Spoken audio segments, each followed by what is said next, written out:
छ हालखबर सन्चै हुनुहुन्छ होला हैन। आज पनि म चाहिँ अब एउटा जापानको इन्फर्मेसनको बारेमा यसो हैन केही बनाइदिउँ ब्लग बनाइदिउँ भनेर म चाहिँ सुरु गरेको छु। आज चाहिँ हाम्रो नेपालमा रहनुभएका हाम्रो स्टुडेन्ट साथीभाइहरूले चाहिँ जापानको बारेमा के चाहिँ धेरै इन्टरनेटबाट सर्च गर्छन् त्यसको चाहिँ म हल्का केही भन्दैछु हैन। अनि या त्यही हो।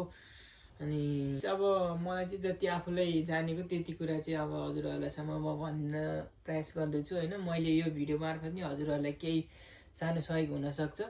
अनि म चाहिँ जापान आएको अब लगभग 3 वर्ष भइसक्यो। अहिले चाहिँ म आफ्नो जापानिज भाषा सकेर चाहिँ अनि अहिले म सेन्मोनगाको पढिरहेको छु। सेन्मोनगाकोमा चाहिँ मैले चाहिँ आइटी बिजनेस लिएर मैले पढिरहेको छु।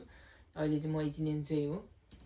या सो कुरा गरौँ अब हाम्रो चाहिँ जापानको बारेमा सबभन्दा धेरै चाहिँ के इन्टरनेटमा चाहिँ हाम्रो नेपाली दाजुभाइहरूले के सर्च गर्नु हुँदैछ भने चाहिँ म चाहिँ हेरिरहेको छु।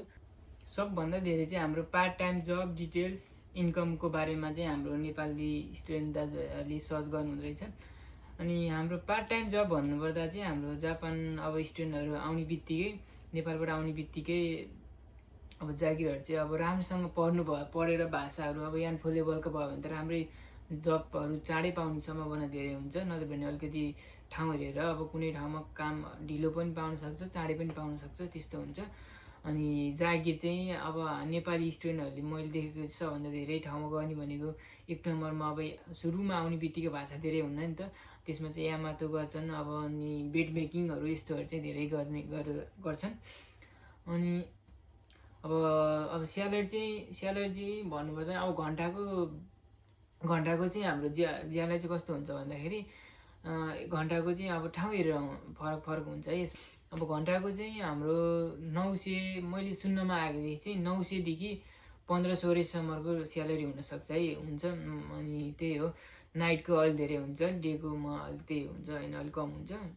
अनि अब राम्रै 28 घन्टै पायो भने त अब 1,40,50,60 त्यस्तो राम्रै हुन्छ। अब त्यही हो सबले 28 घन्टा काम पाउँछ भने पनि हुन्न सुरुमा त्यही हो। अब 20 घन्टा 22 घन्टा चाहिँ त्यही पाइरहेको हुन्छ काम सुनेको अनुसार होइन। अनि त्यही हो। अनि 2 नम्बरमा चाहिँ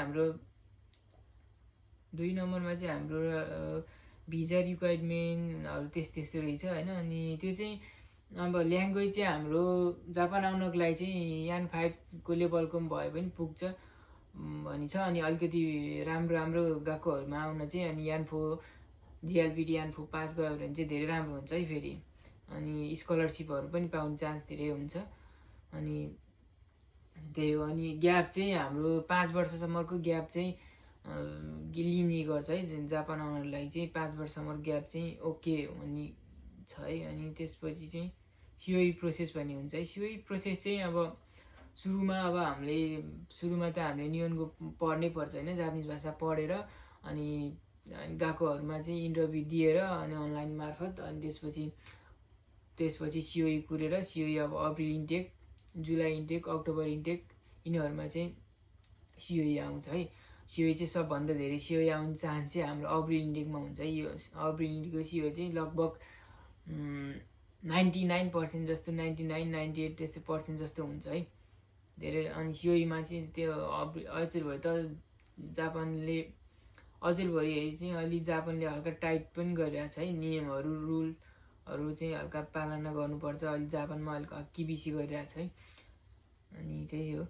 अनि अरू त त्यही हो। अब अनि अर्को चाहिँ सबभन्दा धेरै सोध्ने कुरा चाहिँ अब जापानमा आएर खर्चहरू कतिको हुन्छ अनि यहाँको इन्सुरेन्सहरू के कस्तो छ भन्नुभएको रहेछ होइन। अनि त्यो चाहिँ यस्तो हुन्छ जस्तै अब म जापान आएँ। अब 1 वर्ष गएको फी त मैले अब नेपालबाटै हालेको थिएँ। होस्टेल फी 6 महिनाको नेपालबाटै हालेको थिएँ। सुरुको 6 महिना 1 वर्ष त मलाई सजिलै भयो। त्यसपछि अब हामीले गएको फी पनि हाल्नुपर्ने हुन्छ होइन। गएको फी अब हुन्छ अब 6 महिनाकै 3-4 लाख गएको फी हुन्छ। 1 वर्षको 8 लाख जति गएको फी तिर्नुपर्छ। अनि हामीले अब होस्टेल फी अब 6 महिनापछि त आफैले होस्टेल फी नै तिर्नुपर्छ। त्यसपछि अब इन्सुरेन्स त्यस्तै हुन्छ। अब मोबाइलको बिलहरू छुट्टै तिर्नुपर्छ। जापानमा धेरै खर्च धेरै छ। अनि त्यही हो सोच्नुपर्छ आफू राम्रोसँग। धेरै खर्चहरू पनि हुन्छ है। भन्न चाहेको कुरो चाहिँ होइन जापान आउने बित्तिकै अब अब हजुरहरूले मेरो एउटा सजेसन है, यो चाहिँ अब जापान आउने बित्तिकै म यति लाख कमाउँछु, यस्तो कमाउँछु, अब 3-4 वर्षमै म धनी हुन्छु, यस्तो चिज तपाईँहरूले सोच्नुहुन्न है। जापान कस्तो मान्छेको लागि चाहिँ एकदम बेस्ट राम्रो फ्युचर छ भन्दाखेरि चाहिँ हजुरहरूले अहिले चाहिँ 3-4 वर्ष चाहिँ मेरो पढाइ मात्र हो, म पढ्नको लागि आएको हो, मेरो पछि चाहिँ म राम्रो गर्छु भने चाहिँ यो तपाईँहरूलाई चाहिँ जापानको अवसर एकदम राम्रो छ है।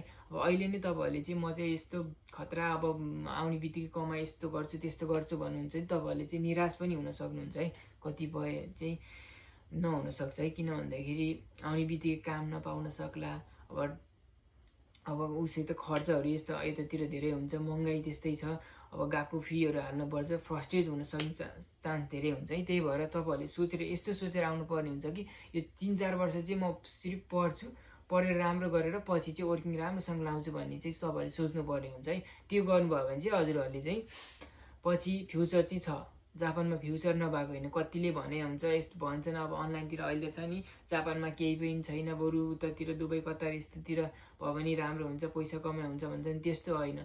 अब अहिले अब आउने बित्तिकै पैसा हजुरहरूले कमाएर यस्तो म यस्तो गर्छु भन्ने चाहिँ हुँदैन। अब पछिलाई सोच्नु भने चाहिँ जापान राम्रो छ है, अवसर छ है, धेरै नै अवसर जापानमा धेरै नै छ। त्यही हो, हजुरहरूले राम्रोसँग पढ्नुभयो भने, नेपालबाट नि राम्रोसँग पढेर आउनुभयो भने जापान धेरै राम्रो छ है, यति चाहिँ याद राख्नु। त्यही हो, राम्रोसँग पढ्नुहोस् आउनुहोस्।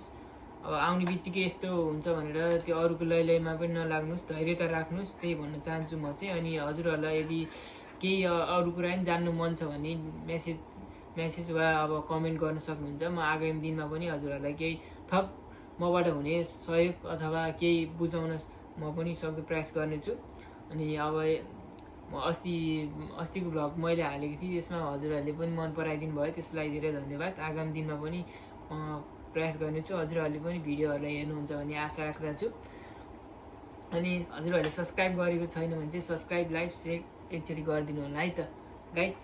बाई बाई, अर्को भ्लगमा भेटौँला है त। Okay, thank you.